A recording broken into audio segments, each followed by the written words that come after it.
Roll for Crit is brought to you by our Patreon supporters. Come roll with us at patreon.com/rollforcrit.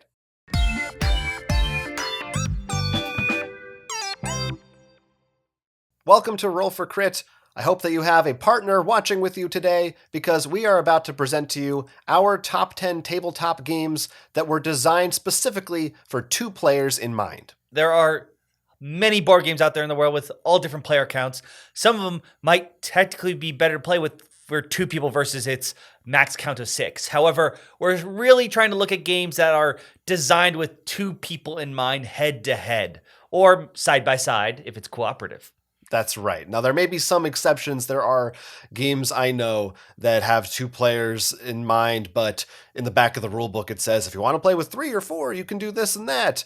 So we may play it a little loose with that, but for the most part, we're really focusing on strictly games that were meant for a 2-player experience. And there are a lot of those to choose from, and I found it very difficult to narrow down this list. So I'm sure we'll be leaving some off, but let's get into it. I'm excited to find out what we chose to include or not include. And I'd like you to start, Will. I've decided you will start with your number 10. What do you think? All right. Okay. Coming in at number 10, we've got Tides of Time. And Tides of Time is the 2-player drafting game when you'll be passing cards back and forth in order to collect different symbols in order to get the most victory points. Tides of Madness is the Cthulhu themed one, but I think Tides is perfectly fine by itself, even though I'm usually a fan of whenever something Lovecraft gets thrown in. You know, drafting is not something you usually think of for 2 players, and I think it worked really well here. So, and I like collecting the symbols and stuff, and it's still fun to think back and forth of like, I should take this card because you're trying to build up that. So I think it's a great way to start off a 2-player game night. You know, before we began this list, we said there are so many 2-player games. Our tastes are so varied. This seems like a list that there's a good chance we will have a lot of variation between the 2 of us. However, my number 10 is also Tides of Time. This was one of the ones I was thinking you might have on your list. Well, starting off strong.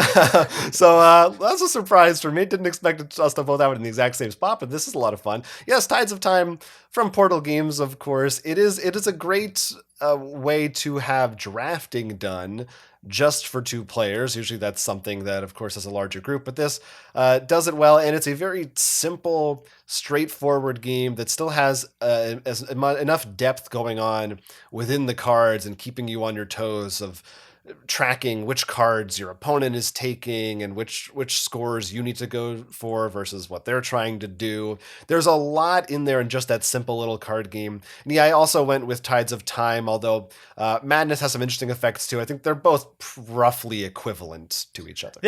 The base was good enough as it's solid what it did there. So I think you're fine picking up Tides. There's no reason to complicate things unless you really want that Lovecraft theme. So next, I will give you my number 9 from my list, and that's going to go to Codenames Duet. That's right, specifically the 2-player version of Codenames. Codenames is a word guessing game wherein you're trying to get players to figure out which words on the table you want them to know via just clues of one word, along with a number to tell you how many cards apply to it.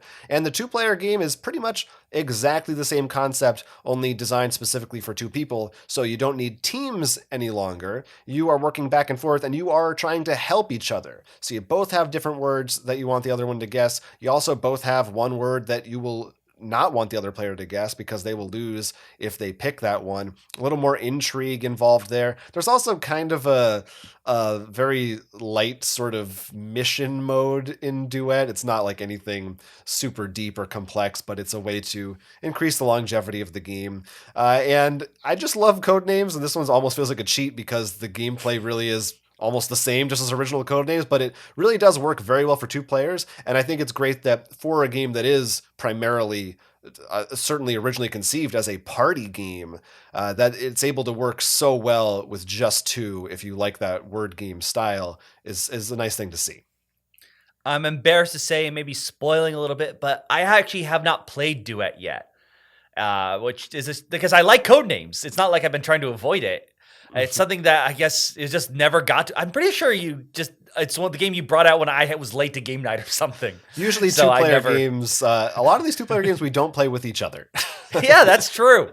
That is oddly very true. All right, so we're back to you for your numbers 9 and 8. Yes. My number 9 is going to Kapow. One player plays as a hero, the other as a villain, and it is a dice building and customizing game. You will be building your dice pool from getting different colored dice, but also you can buy these dice where you can take off the faces and change them. To me, this was such a fun game when you go back and forth, you roll behind the screen trying to do things, and I don't think we've ever seen anything that has like the customizable dice system in it, like literally customizing a die like that. And it's just such a blast. And I'm so glad that they're bringing it back and adding some new changes. It does technically have a sort of either team battle mode or a 1 versus 2. But really the meat of it is head on 1v1 with a bunch of different villains and heroes to play as that all have weird abilities too. Yeah, the actual customizable dice faces is definitely a unique thing that I don't know if any other game has done that, but it's a really cool mechanic. Yeah, definitely one to take a look at, especially if you like any kind of dice-like mechanics. But moving on, my number 8 is going to Fog of Love. This is a game that's all about trying to balance your relationship and find out each other's needs. And maybe the other person's needs is they don't want to be in a relationship. You don't know. And it's really more of a role-playing game than it is a game, I'd say. Like, it's less about like winning than playing your roles in the cards you've got. And I just always have a blast playing it. It just seems like playing a lot of fun one-shots. I think it definitely comes down to your personality as to whether that game is about winning or not. That's Okay, yeah, there is winning, quote unquote, but I mean, it's not the obvious, like, you gained 6 points, earn the most points or something, you know? It's much more, I feel like you're going to have fun with this if you're the kind of person who's like, you'll get cards that be like, you're going to visit your in-laws. What do you do? And you're like, well, I'm selfish, so I'm going to go with option B, you know? I feel like it's the kind of game you're going to really enjoy if you enjoy more of the story and role-playing you see in games, and it's something I do enjoy, so, and considering it's something not mundane, because relationships are a great thing to have, but, you know, it's not like high fantasy and dragons. That can be mundane as well. Yeah. I guess is my point. Got it. All right. So Fog of Love, your number 8. And now my number 8, going very different sort of a way. My number 8 is KeyForge. KeyForge is the collectible card game, in a sense, collectible deck game, I suppose you could say, from Fantasy Flight. They call it a unique card game. That's their little keyword for it. It is a head-to-head dueling card game wherein every single deck that you buy is unique and fixed. There's no deck building, no customization. You just buy different decks and you see what you get. And there are all kinds of different houses involved, and the core gameplay revolves around trying to forge keys, which you can do if you get enough of the resource of amber. This is the game. I'm famously someone who doesn't really like CCGs that much, and 80% of that is because of the distribution system and the collection aspect, and KeyForge is the one that made me really fall in love with it and fixes the things that I don't like about those other systems. And it also just has some really fun gameplay elements. I think the race to forge keys is pretty unique. The way your creatures behave is very different from other games of this style. And you don't have any energy source. It's simply cards of a certain house in your hand you can play. And I really like that. I think it streamlines your deck in a big way. Again, another one that unfortunately can't play as much. It's harder to play these days. Has some expansion stuff that I haven't been able to try out yet, but really enjoyed my time with it. I think it's deserving of being on my list. That's my number 8. Now my number 7 is going to really, which I expect to hear from a lot of these, you could argue for KeyForge as well, is more of a system than any one particular boxed game, and that is Unmatched. Unmatched is the dueling game, which was based on an old Star Wars duel game from Restoration Games. They reworked it, gave it a new coat of paint, and you have a deck of cards, and you're moving a figure on a board, and you could be anyone from Sinbad to Alice in Wonderland to a raptor from Jurassic Park to Bruce Lee to soon Marvel characters. It is a fun system that allows these characters to feel very unique while also staying within this same system, feeling for the most part pretty balanced. I mean, there's some here and there that maybe are stronger than others, as is bound to happen with games like this, but they all kind of feel like they somehow belong together in spite of very different universes that they've spawned, and it's just it's a great combination of the dueling card nature of a lot of these two-player games that traditionally have that, with also a board component as well, and feeling like it matters your positioning, your tactical movement and stuff, which I really like. I don't know that I'm that good at this game, but the art style is so beautiful, and the worlds that they're bringing in are awesome. I'm a big fan of it. So that's my number 7 is Unmatched. I think it would be an extremely safe bet that if and when we ever do prettiest game pieces, that Unmatched is going to be hard to match. Mondo they know how to do that art. Mondo and Restoration, they're good at it. So we're now on to my number 7 as I look over here. And it is one that's probably higher on more people's lists. And that's not to say it's hard because I do love the game. I love all of these games. But it is Twilight Struggle, the old king of Board Game Geek. This is a game when one side plays as the America while the other plays as the USSR during the Cold War. This is probably in some ways, the heaviest two-player game, at least from the core sets out there, that I think that might be on both our lists. It's got so much going for it. And I remember thinking when I first even just saw it on Board Game Geek, I'm like, sounds like it would be really dry and not interesting. It is so much going on, and you can get really into it and be like, oh, I can put influence there and there. It allows me to play this card and do this. And you just, this tug of war and going back and forth of the game. It's like compared to one of those games you put a lot more time in to play, especially when you learn to master and you're all going back and forth, but it's just a real blast. Yeah. I mean, it was, I don't know if it is right now, but it was number 1 on Board Game Geek for a long time. It's still in the top 10, I'm sure. I don't think we have to sell people too hard on Twilight Struggle. Moving up, in my number 6 is going to be on Jonathan's list. I'm calling it now, or I'm going to be very shocked. And that's Far Away. This was on both of our lists for top games of 2020. It is a game when you play as 2 astronauts sent to alien planets, but as you explore, if you're not on the same hex, you cannot talk to each other. In addition, aliens are going to be spawning, not aliens, creatures, I guess. They are technically alien, but you're the alien. It's their homeworld.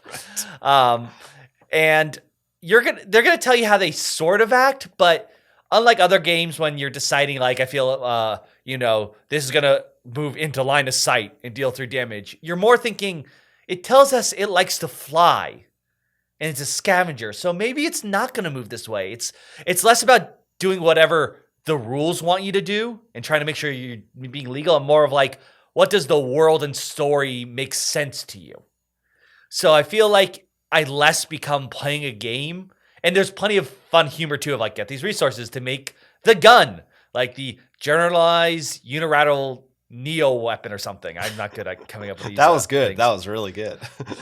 But so it's also got this great humor to it as well, and it just sort of slowly drags you along. Then when you finally get together, even though you're both sitting at the table and see what the other one does, you're like, oh, that was so good that you did that. I was so afraid it really is such a great experience.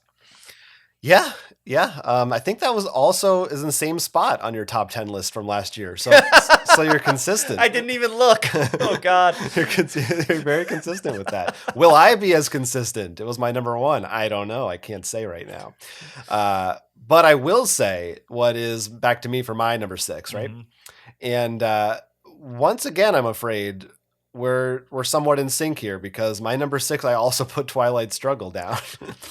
Yeah, Twilight Struggle, like you said, it's a big sprawling game for 2 players. I love the historical aspect of it, and I love that, like you said, you look at the board and it does look very dry, especially for us who are, and I think a lot of people, the Ameritrash, not even, but just these types of war games, especially like GMT puts out a lot of these types of games that usually you look at the board and it's not pretty and it's not enticing really, but this one makes that work almost in its favor. I think it almost is appropriate for the style of gameplay, and it is actually very thematic. Once you sit down and play it, the cards, the events that you're triggering are really big, and then there's just so much depth to it. Obviously, over many plays, you're going to see all kinds of different cards, and the two sides are going to go through different things. Yeah, I think I tend to gravitate when I'm thinking about two-player games. I just like a simpler option. I think that's why most of the ones higher than this for me are more streamlined, simple games. But Twilight Struggle is arguably it's one of the best two-player games for sure.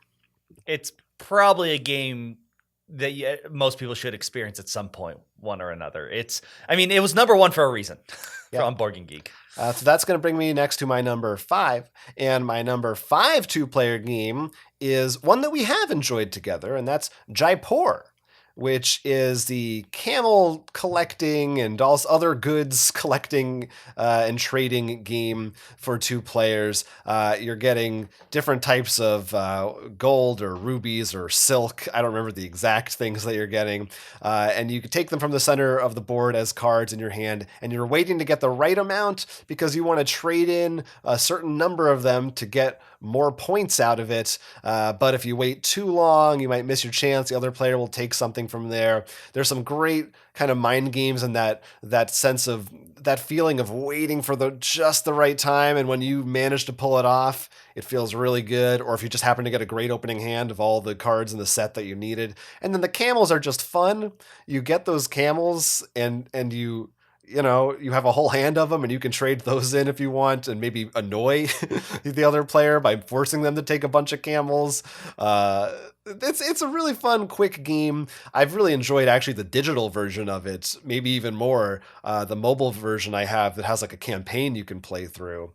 It's a classic small box 2-player game. That's Jaipur. That's my number 5.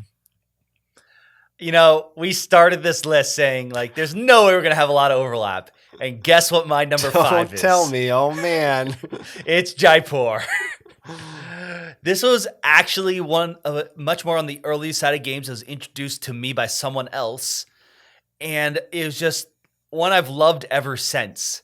And there's these small box games. To me, they're like, I'm so happy I have because I have these perfect games that are about this big. And it hasn't let me down. It's so much fun. And plus, I always love when sometimes you're like, oh, I'll take some camels. But then there's the one camel with the panda. And when you get that camel, you're like, technically it's not better, but you are better. Yeah, it really is good. It's maybe one of the best Easter eggs in all of gaming. I think it's actually, I forget which game it is, but it is a reference to another game that came out around the same time. But it's fun stuff.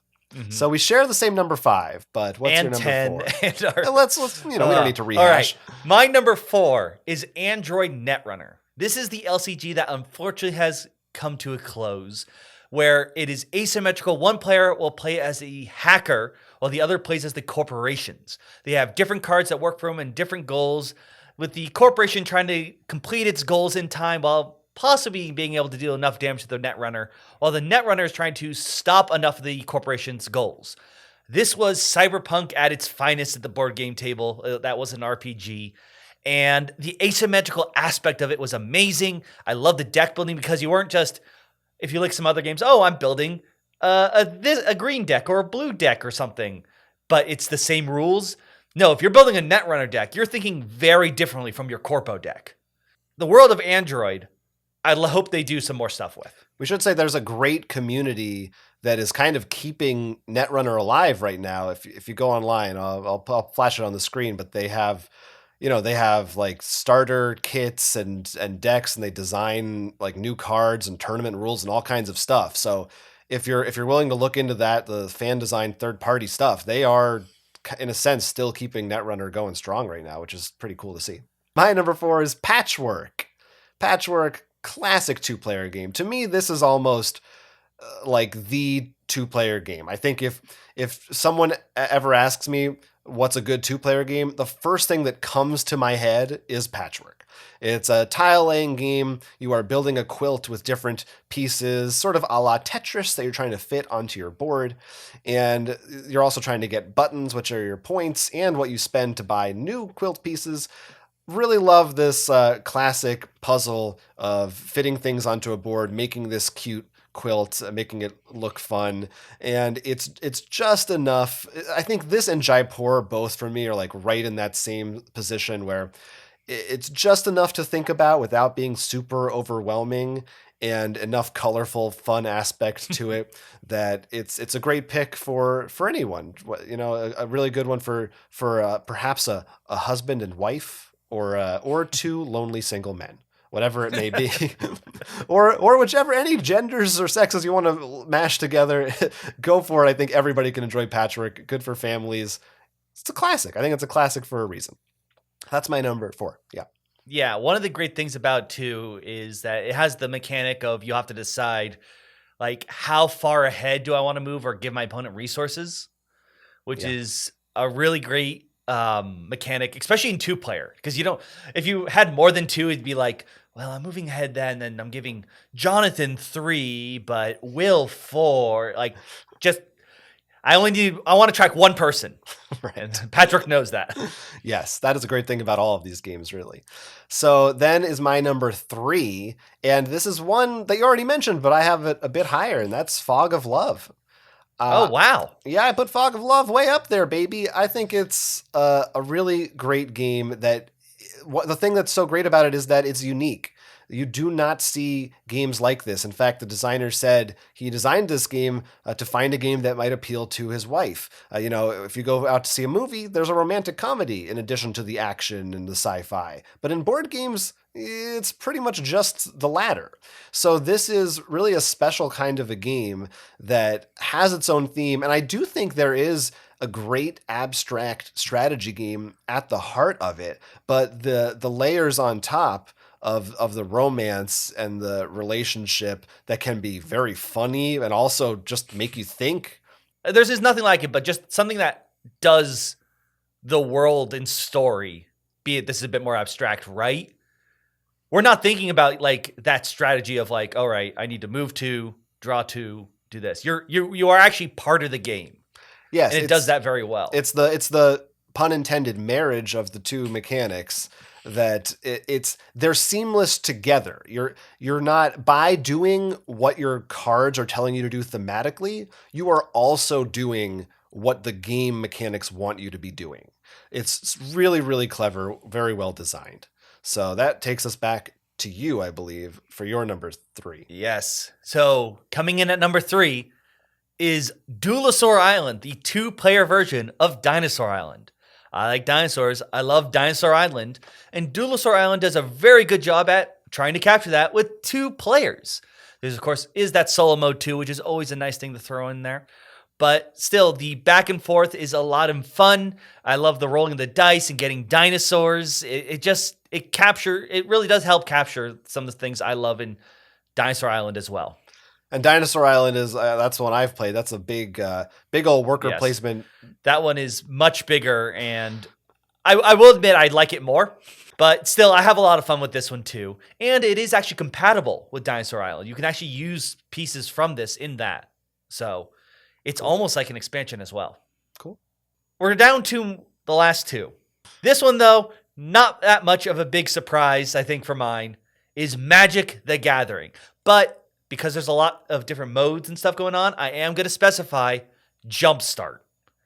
Jumpstart was the recent packs they released, where each pack pretty much contains half a deck. And the cards in them are great, and it fixes a lot of issues that people like Jonathan would have with Magic. He doesn't have to go and make a collection. This is much more like KeyForge. Open up 2 packs, shuffle them together, you're good to go. And they're so weird what's going on. You don't even want to take them apart. You can, I think, technically. But I don't want to. It's more like playing Smash Up. It's fun to have these weird outcomes of Dragon Cats or Life Gain and Graveyard. It's just, I think it was like one of the best Magic products out there that aren't for people like me who have been like seeped in Magic for years. But you personally, that's not your favorite form of Magic, or is it? Technically, my favorite form would be Commander, but that's not 2-player. That's usually multiplayer. I do think this is probably my favorite way to do 2-player, but being able to play things like this, Jumpstart, is going to be such a boon to Magic. I think if there's anything that's going to get more people to the table, Jumpstart's going to be one of the best ones for Magic. And if any game out there is just desperate for more players, it's Magic the Gathering. They're really hurting these days. They really need new blood. All right. Now it's me to do my number 2. So this is it, folks. We're getting down to the bottom. And my number 2 is Far Away, that you previously mentioned. It was my number 1 game from last year. I think it is fantastic. We already established the general idea of it, which involves 2 people headed out to a distant alien planet and taking on various missions, trying to move around, collect resources, fight creatures, or avoid them or use them to your advantage somehow. And yes, I think that the thing that makes this such a great 2-player game is that it's not just, oh, and there's 2 people involved, or, oh yeah, you both fight each other. It really feels specifically, almost to me, like a team building exercise for a team of 2, albeit, that, being apart from each other and not being able to communicate, and then coming together and formulating a plan and talking about what has happened, and then splitting up again and trying to carry that out. And then sometimes something happens you didn't expect, and you have to look at each other and try to deal with that in your own way without being able to talk about it yet. And you may do it the way the other person thinks you should, or you may not. I think it's very unique, and it brings in a lot of these social elements that I love in games that I feel like you usually don't see in 2-player. It's usually reserved for your bigger party style games. This has that in a very unique way and very well adapted for 2 people. So Far Away is my number 2, and now I will present you my number 1, what according to this list Invisible drum roll is my favorite 2-player card game. Spoilers, it's a card game. I'll just tell you what it is. Again, it's really a system, and that's BattleCON. BattleCON from Level 99 Games, which now is a sprawling series with 4 or 5 different boxes and all kinds of promo packs that essentially simulates a fighting style video game wherein each player has a specific fighter and a unique hand of cards mixed in with some generic ones. You mix them up, you're on a tiny little arena, and you move at each other, you attack, you fight, and based on which cards you played, one person gets to go first. And it's a very simple framework, but within that, all these different fighters have very different things going on. Some of them have tokens they can play with special effects. Some of them have different cards that stay out or little familiars that help them. Like a million different ways that they play, different levels. If you get a few sets of these, the replay value is nearly infinite with how many different combinations there are. They later came out with Exceed, which is kind of a similar card game that I also really, really like. Could have even made this list, to be honest, but I think I look at them so closely that to me, BattleCon is the one that I gravitate towards a little more. There's a lot more open knowledge in it, which can be more stressful, but I like, this is one game where I do like the puzzle of it, or just going in and saying, hey, I've never tried this fighter before. Let's just see how they work and just YOLO it. So yeah, BattleCon, I really like it. There's just so much depth and variety there. And hopefully someday I'll be able to play with all the different cards from the giant complete box set that I got. Stay tuned for Jonathan's tier list on that one. Oh, boy. That's not one I think I will ever attempt. All right. Now, what do you got? Well, my number 1 is, it almost feels like a cheat to me. I don't know why, but it's the Arkham Horror card game. I like being able to be cooperative, so I'm not like head to head, like trying to outwit the person. You know, we're working together and talking. Arkham comes with that. It has the story. You know, because it's the LCG, it's always expanding, so it can be like, oh, let's try out this kind of thing or this kind of commander. So it's always going to be different. Then you got to throw in all the different packs they have. Like you can be in a car, on a train, in a museum, so you're going to see all these different worlds. Granted, all still in the 1920s and stuff. And then, of course, they have the joke dog pack, which is hilarious. I mean, Arkham's in my top 20 games of all time. It's one that I love. 2-player, like you can play one, but I don't really like that because you really need like one aggressive and one clue guy. So 2's like usually the perfect sweet spot for that. And it just feel like it's hard for this game. If it can be applied to whatever our top 10 list is, I have a bad feeling it's always going to show up. I will say I am surprised by this. This is not what I expected you to have picked. I guess you were saying so on the box when you buy a core set, it is only playable by 2 players. Is that right? It is, yes. Okay. There was a lot of thinking about that, yeah. But it generally is for 1 to 2 players, and Borg and Geek also says really you should be playing 2. Because the only way outside of the competitive LCGs, I always think of them as like 3 or 4 player games. It's the same thing with Lord of the Rings, but a lot of the thing, like I don't think Arkham is bad, but definitely Lord of the Rings. It's like it's weird if you start adding more. But 2. It really is designed. The core is 2, and there's nothing that can hold it. It was a tough thing because I'm like, I have played with 3, but is it because it was 3 in mind? Well, the box didn't even say that. It's up to the audience now to decide if that's a fair pick or not.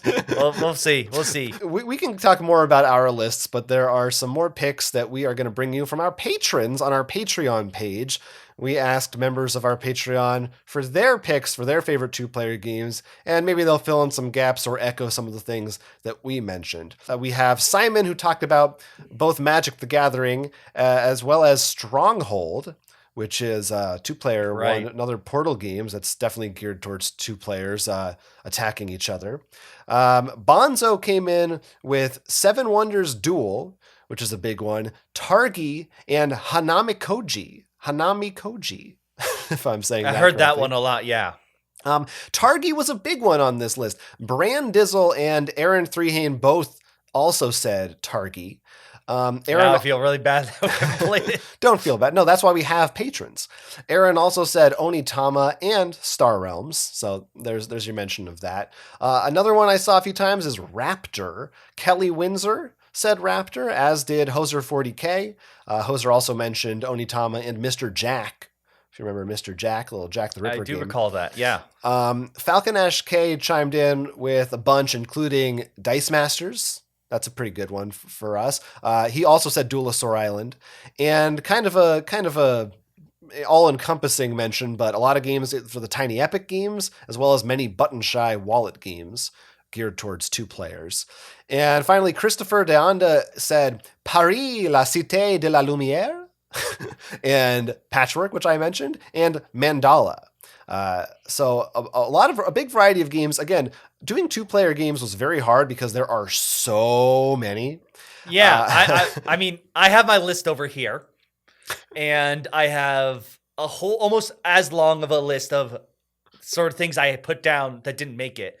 But I want to say these now because this I have 3 of. Okay. And you mentioned them already, but 7 Wonders Duel, Raptor, and Cthulhu Wars Duel. I have not played, and I was 90% certain they would make my list, though, if I had. I love 7 Wonders. I love Cthulhu Wars. Raptors would be more of the wild one, but it has dinosaurs, so that usually puts it in a good spot for me. Like, I imagine if we got the chance to play Cosmic Encounter Duel, that would be a contender for yours. It's possible. I thought about that as well as, like you, 7 Wonders Duel. We just never got around to playing it, although we've played the normal 7 Wonders many times. So unfortunately not on either of our lists, but luckily chimed in because I know it's very, very popular. And anyway, it's good because everybody kind of knows about that. It's good to give people something different. And the really big one for me that I'm in the same boat for, or the same spaceship, I should say, is Star Wars Rebellion, which, it's a huge game that I now have and have been for years, like since it was announced. I've always really wanted to play it, and you know how to play now. You made the video. Yeah, but getting someone to the table for that 3 to 4 hour experience and being like, and don't worry, on the 3rd game is when you'll really start to get the strategy of it. Is just not an easy ask. It's so scary with any of these big games. I think Star Wars Rebellion might it's in my heart. That's my number 1, but I have never played it, so I can't. I have a couple of quote unquote honorable mentions, just 2 that were really close to making my list. I've got some that I would like to say. Yeah. Go ahead. 2 for me. The first one is Onitama, which I was actually surprised that wasn't on your list. I was expecting that. This is one that I just feel like I never gave it enough time. I just haven't put the time into it. I really only played it once or twice.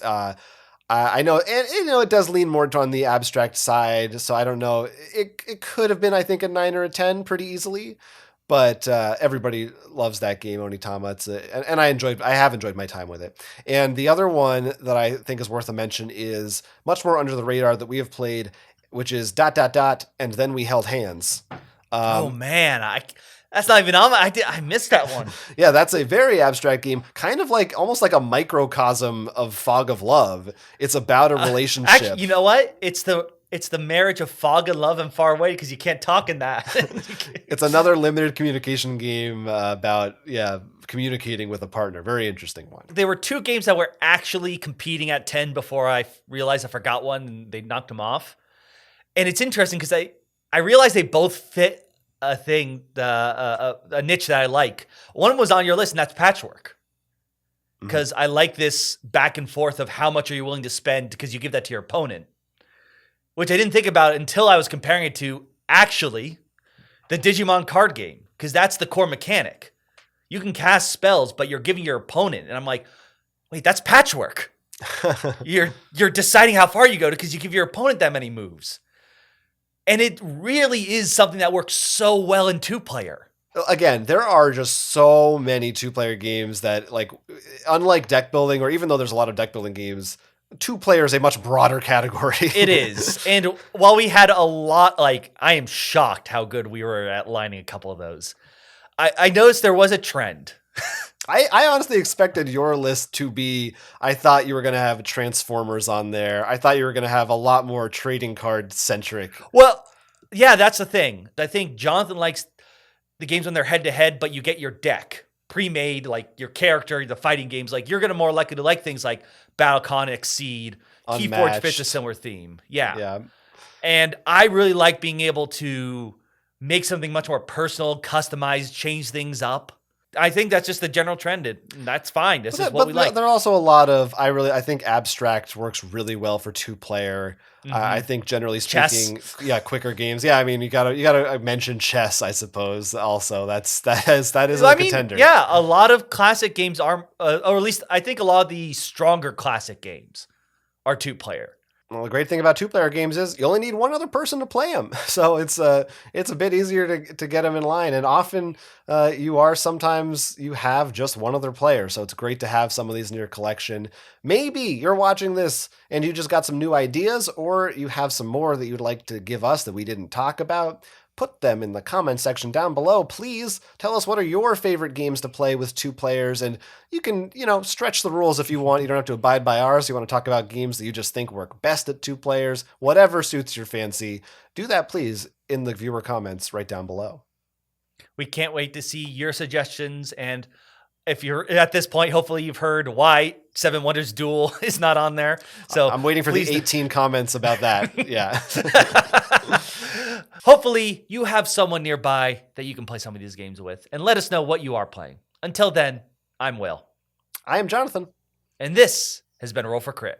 If you want to help out, you can check out our Patreon, or a simple click to like and subscribe can go a long way. We really appreciate everything that you can do for us. We love you.